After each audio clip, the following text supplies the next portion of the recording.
하나님의 말씀은 로마서 10장입니다.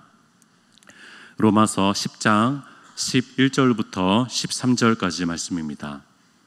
로마서 10장 11절부터 13절까지 말씀입니다. 로마서 10장 11절부터 13절까지 말씀 우리 합독해서 함께 읽었으면 좋겠습니다. 시작. 성경에 이르되 누구든지 그를 믿는 자는 부끄러움을 당하지 아니하리라 하니 유대인이나 헬라인이나 차별이 없음이라. 한 분이신 주께서 모든 사람의 주가 되사 그를 부르는 모든 사람에게 부요하시도다. 누구든지 주의 이름을 부르는 자는 구원을 받으리라. 아멘.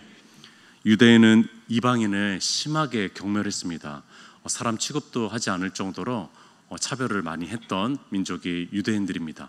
얼마나 그들을 무시하고 경멸했냐면요, 이런 얘기들이 있습니다. 유대인들은 이렇게까지 얘기합니다. 하나님이 이방인을 창조하신 것은 그들을 지옥불을 달구는 땔감으로 사용하기 위함이다 라고 할 정도로 이방인을 좀 멸시했고 또 괄시했던 그런 민족이 유대인입니다. 그래서 유대인이 남성이 이방인 여성과 결혼하게 되면은 가족들이 그 자녀를 돌아보지도 않습니다. 마치 죽은 자 취급을 하면서 장례식을 치르기까지 할 정도로 그런 사건과 일들이 일어날 정도로 이방인들을 무시하고 경멸했던 그런 민족이 이 유대인이었고요. 이들에게는 참 장벽이 컸죠. 유대인과 이방인의 장벽은 매우 컸습니다. 근데 이 유대인들 마음에 이 장벽만 있었던 것은 아니고요.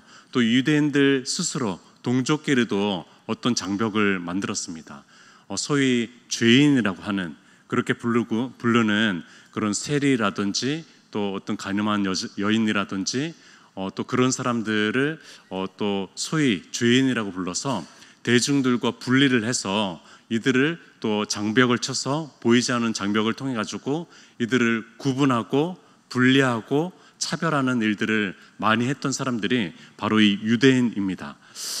그래서 이 바리새인의 기도, 예수님께서 비유로 얘기했던 바리새인의 기도가 이런 기도잖아요. 한번 들어보십시오. 누가복음 18장에 바리새인은 서서 따로 기도하여, 이들은 심지어 서서 따로 기도했다라고 얘기합니다. 물론 세리와 구분하기 위해서긴 하지만 그들은 따로 구별된 그런 모습으로 서 있기를 원했던 것이죠. 어떤 내용으로 기도했냐면요, 하나님이여, 나는 다른 사람들 곧 토색, 불의, 간음을 하는 자들과 같지 아니하고 이 세리와도 같지 아니함을 감사하나이다 라고 얘기합니다. 나는 일에 2번씩 금식하고 또 소득의 11조를 드리나이다 라고 얘기합니다. 이 바리새인적 기도는 물론 바리새인들이 다 그렇게 기도했다는 것은 아닙니다. 예수님은 이 바리새인적인 유대인들을 향해서 그들의 마음의 본질을 꼬집고 있는 것이죠. 이들의 마음의 신앙의 맹점들을 꼬집고 있는 것입니다. 그러나 이 바리새인적 기도를 보면은 굉장히 구분되어 있습니다. 분리되어 있습니다. 저 사람과 나는 다르다라는 것을 인정하고 그냥 그것을 받아들이고 살아가고 있는 존재가 바로 이 바리새인 또 유대인들이라는 것입니다. 바리새인 히브리어로 페루심이라는 단어입니다. 구별, 또 구분, 또 분리라는 뜻을 가지고 있는 것이 바로 페루심, 그러니까 바리새인은 구분됐다, 구별됐다, 분리됐다라는 뜻을 가지고 있는 것이죠. 그러나 예수님은요, 사람을 구별하거나 또 분류하지 않았습니다. 이방인, 외지인, 죄인들을 그렇게 취급하지 않으셨습니다. 분리되거나 구별된 존재로 바라보지 않았습니다. 오히려 예수님을 그들이 접촉하는 순간부터 그들은 이방인이 아니었습니다. 외지인이 아니게 되었습니다. 그들은 오히려 친구였고 함께하는 사람이 됐습니다. 그래서 예수님은 누구든지 초청했습니다. 이 누구든지라는 말이 참 좋습니다. 그래서 예수님이 참 좋습니다. 주님은 세리도, 어떤 죄인도, 가늠한 여인도 누구든지 초청했고 함께한 분이셨습니다. 이 바리새인적 세계에서는 이해할 수 없는 예수님을 이단 중에 이단이라고 취급할 수밖에 없었던 것이죠. 이 유대인들에게는, 바리새인들에게는 예수님이 그렇게 비춰질 수밖에 없었습니다. 12절에 보겠습니다. 유대인이나 헬라인이나 차별이 없음이라. 아주 이들은 깜짝 놀랐을 것입니다. 자신의 민족의 호칭과 이 헬라인이라는 호칭이 같이 나오는 것에 아주 깜짝 놀랐을 것입니다. 그런데 여기에서 그냥 깜짝 놀란 것이 아니라 이 둘이 차별이 없음이라 라고 얘기하고 있는 거예요. 충격이었을 것입니다. 로마서 편지를 받는, 또 로마서 편지를 누군가가 낭독했을 거 아니에요. 이 낭독을 듣는 이 청중 입장에서 너무나 큰 충격에 빠졌을 것입니다. 아니, 유대인과 헬라인이 같이 나오고 있다고? 아니, 이것이 차별이 없다라고 하면서 한 분이신 주께서 모든 사람의 주가 되사 그를 부르는 모든 사람에게 부요하시도다 라고 얘기합니다. 이들은 충격을 받았을 것이고 모욕적이었을 것이고 뭔가 선을 넘었다라고 생각했을 것입니다. 이들은 당연하게 생각했거든요. 이 이방인들과 자신들은요, 하나님께서 선택한 것 때문에 이미 차이가 있고 또 구분이 있고 분류되어 있다라고 생각을 했고요. 구원에 있어서만큼은 하나님의 전적인 선택으로 인한 것이기 때문에 이것은 상식이었고 이들의 신학이었고 이들의 정체성이었고 이들의 역사였습니다. 그렇기 때문에 이것이 갑자기 혼합되고 이것이 갑자기 분류가 없어졌다라고 생각하는 그 순간 너무나 큰 충격에 빠졌을 것입니다. 구원에 있어서 이들에게는요, 이방인들은 연례의 대상이었다라는 거예요. 그런데 연례가 아니다, 차별이 아니다 라고 얘기하고 있는 것이죠. 엄청난 천명을 하고 있는 것입니다. 그러면서 바울은 분명하게 선언하는데 13절에 누구든지 주의 이름을 부르는 자는 구원을 받으리라. 놀라운 은혜죠. 이 한 문장이요, 이 한 문장이 대단한 은혜입니다.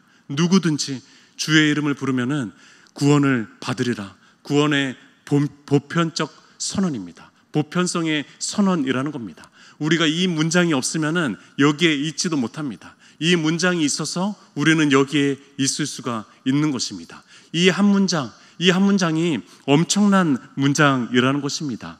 세상은, 우리가 살고 있는 이 세상도요, 구분과 구별과 차별, 보이지 않는 차별 속에서 살아가고 있는 것이 오늘날입니다. 이 세상입니다. 이 세대입니다. 그러나 주님 안에서, 이 구원의 복음 안에서는요, 차별이 없다라고 얘기하고 있는 것입니다. 놀랍게도 주님이 고난 당하신 일 자체, 이것이 이방인의 역할을 자처한 것입니다. 우리의 이방인들을 위해서 그들이 비천한 그 모습으로 나아가셨고요, 우리의 슬픔, 이방인으로서의 슬픔들을 짊어지신 분이 바로 예수님이라는 것입니다. 그분이 어떤 취급을 받으셨죠? 그분은 유대인들에게도 이방인 취급을 받았습니다. 그들은 외국인들, 이방인에게도 이방인 취급을 받았습니다. 이 예수님은요, 심지어 가족들과 친지들에게도 이방인 취급을 받았습니다. 심지어 이 예수님은요, 하늘 아버지에게도 십자가에 달리는 그 순간에 이방인 취급을 받았습니다. 이분은 이방인 취급을 자처한 분이 됐다라는 것입니다. 가장 철저한 이방인이 되셨습니다. 주님께서, 우리 주님께서, 그 주님께서 이방인이 되셨기 때문에 우리가 하나님의 사람들이 될 수가 있었던 것이죠. 그리고 오순절 성령의 사건을 통해서 초대교회는 이방인들을 받아들이기 시작합니다. 이들을 적극적으로 받아들이기 시작합니다. 오순절 교회는 온 세상을 향해서 문을 열기 시작하고요, 그리스도의 영이 임한 곳에 이방인은 있을 수 없다, 차별은 있을 수 없다라고 얘기하기 시작합니다. 성별, 인종, 계급, 신체 조건, 그 어떤 것도 교회 안에 들어오는데 구원을 얻고 누리는데 장애물이 되지 않는다라고 선포하기 시작합니다. 십자가에 달리신 한 이방인 때문에 말입니다.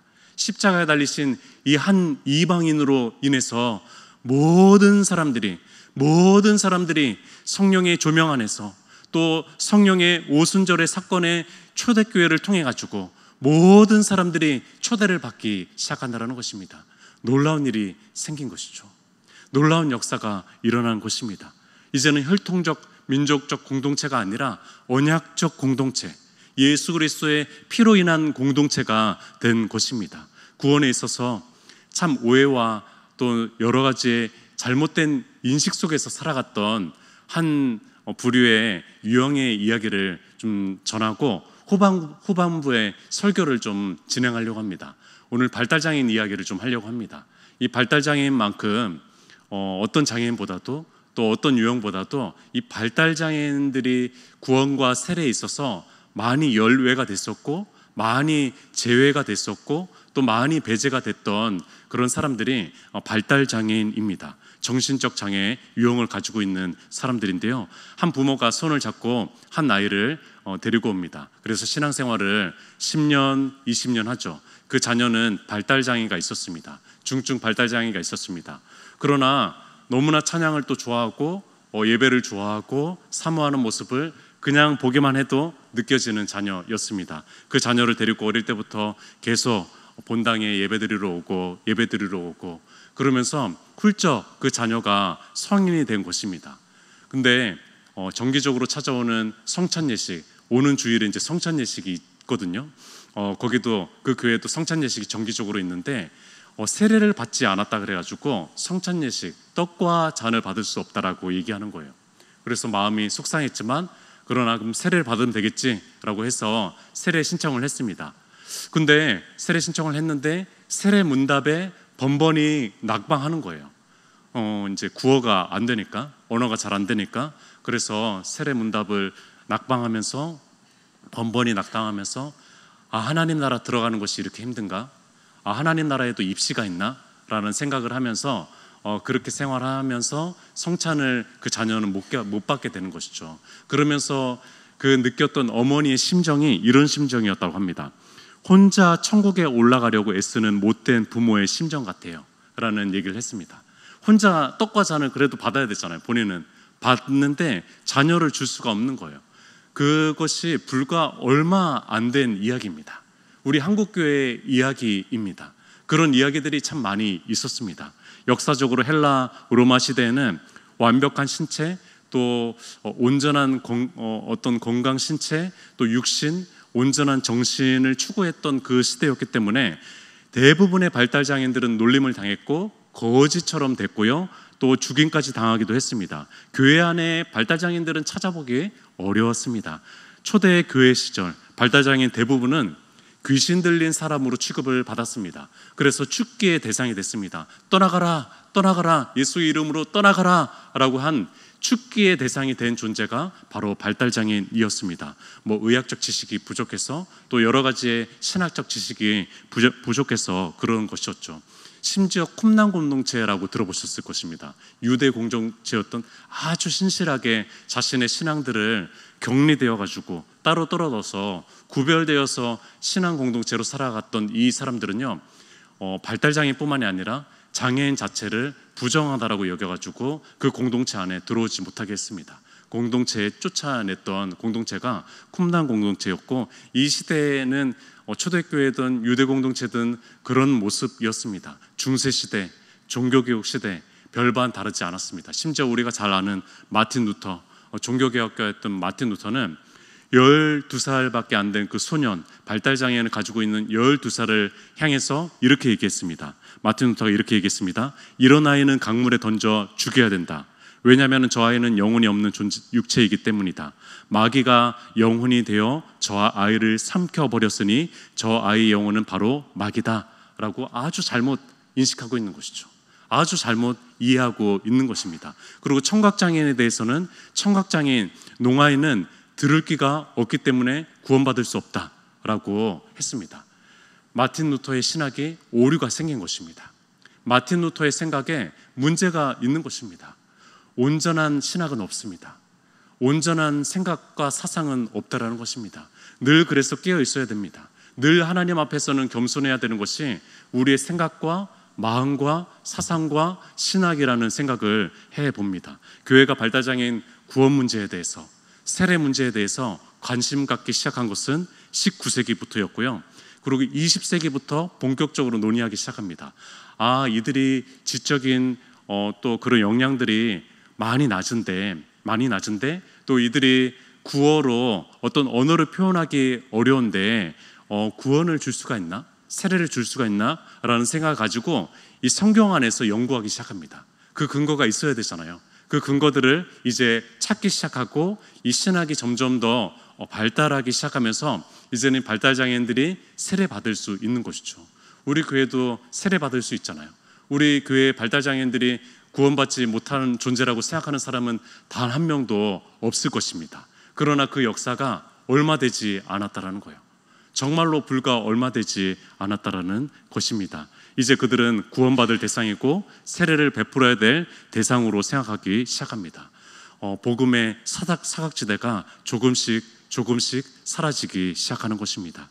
12절에 보니까 다시 한번 유대인이나 헬라인이나 차별이 없습니다. 한 분이신 주께서 모든 사람의 주가 되사 모든 사람의 주님이 되신다라고 얘기합니다. 그러면은 그를 입술로 부르든 마음으로 부르든 찬양으로 부르든 그를 부르는 모든 사람에게 부요하시도다라고 돼 있습니다.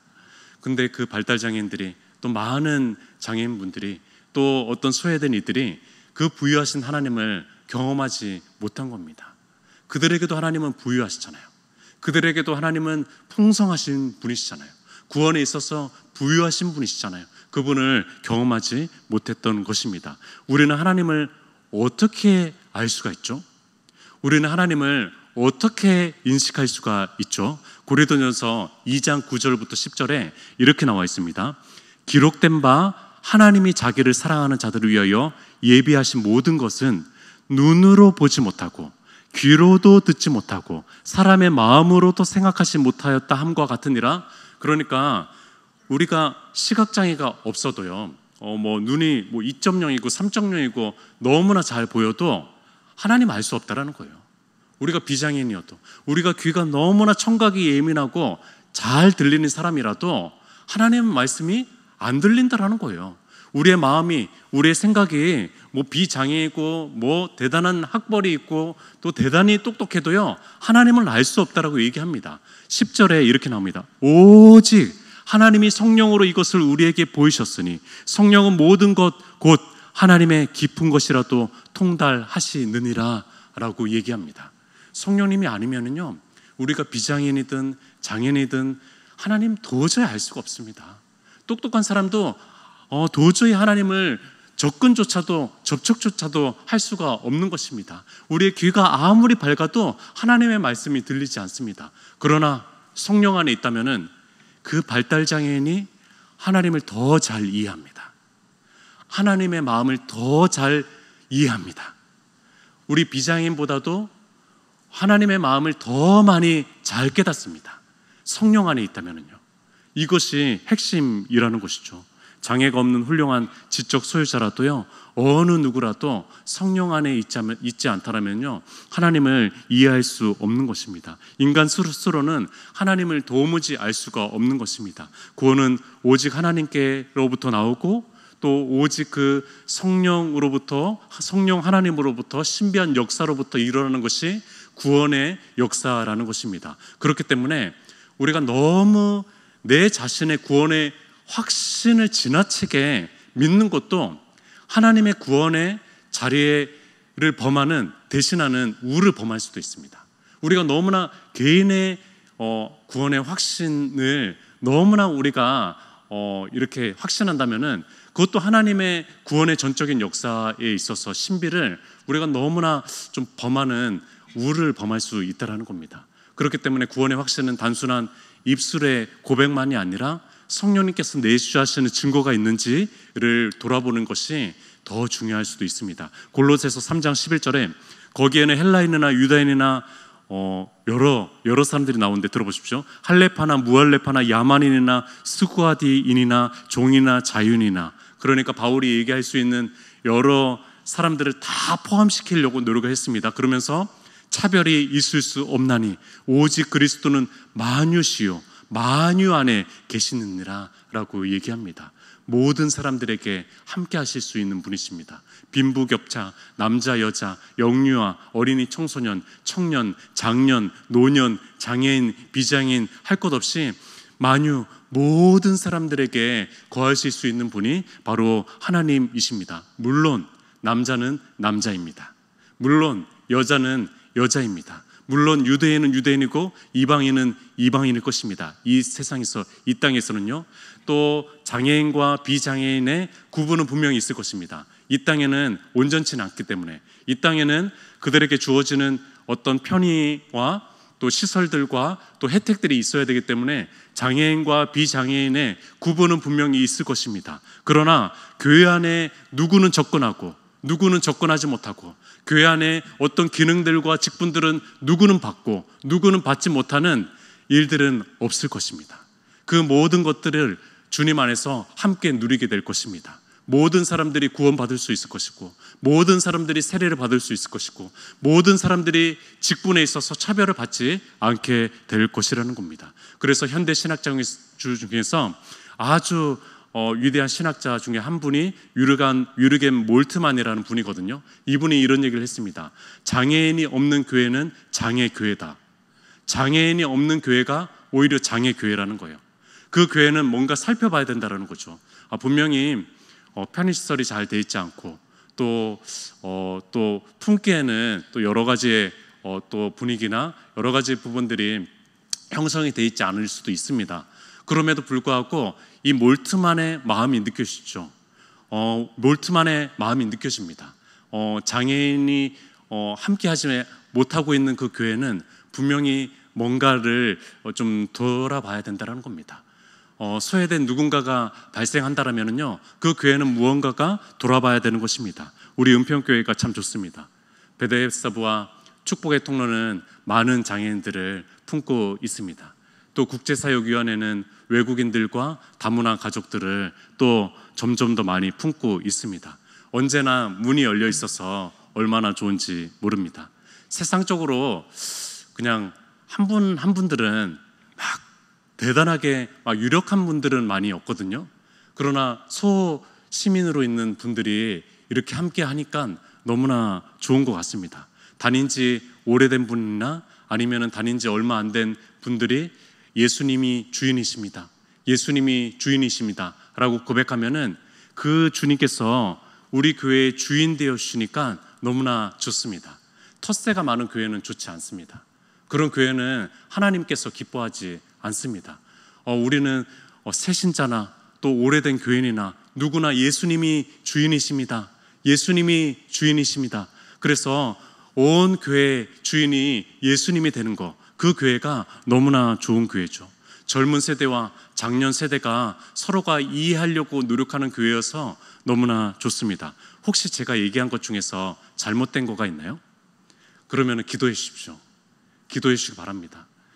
제가 젊은 세대를 맡고 있기 때문에 기도해 주시기 바랍니다. 젊은 세대와 장년 세대가 더 서로가 이해하려고 하는 그런 교회였으면 좋겠습니다. 큰 교회란 무엇입니까?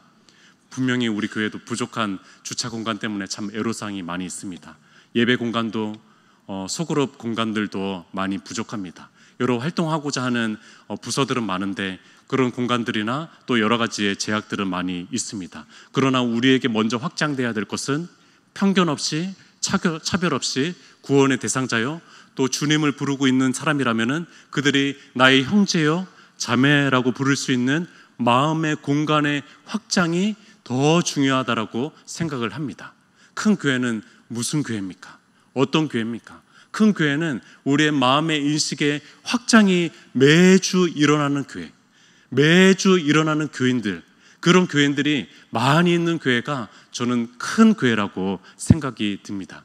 교회는요, 하나님 나라를 보여주는 시사회입니다. 교회는 하나님 나라를 보여주는 전시장입니다. 교회는 하나님 나라를 보여주는 모델 하우스입니다. 그렇기 때문에 우리 시사회에 와보십시오. 우리 전시가 있는데 하나님 나라의 전시가 펼쳐질 것입니다. 우리 모델 하우스에 한번 와보시겠어요? 그러면은 영원히 거주할 하나님 나라를 볼 수 있을 것입니다 라는 것이 교회라는 것입니다. 우리 교회를 보면서 복음에 차별이 없구나, 복음에는 사각지대가 없구나, 누구나 함께 할 수 있는 곳이구나, 누구나 들어올 수 있는 곳이구나 그러는 하나님 나라의 차별 없는 공동체를 미리 선취했다라고 하거든요. 먼저 경험한 것이죠. 먼저 그것을 이룬 것이죠. 선취하는 우리 교회가 되었으면 좋겠습니다. 함께 기도하도록 하겠습니다. 주님께서 내 마음에 또 확장을 일으키시고 또 우리 교회에 또 인식의 확장을 일으켜서 정말 하나님께서 더 귀하게 사용되는 우리가 될 수 있도록 또 우리 교회가 될 수 있도록, 그래서 복음에는 사각지대가 없다라는 것을 천명하고 보여줄 수 있는 우리 교회로서 쓰임받을 수 있도록 하나님께서 붙잡아 달라고, 또 나 자신을 그렇게 쓰임받게 도와달라고 우리 주여 한번 외치고 기도했으면 좋겠습니다.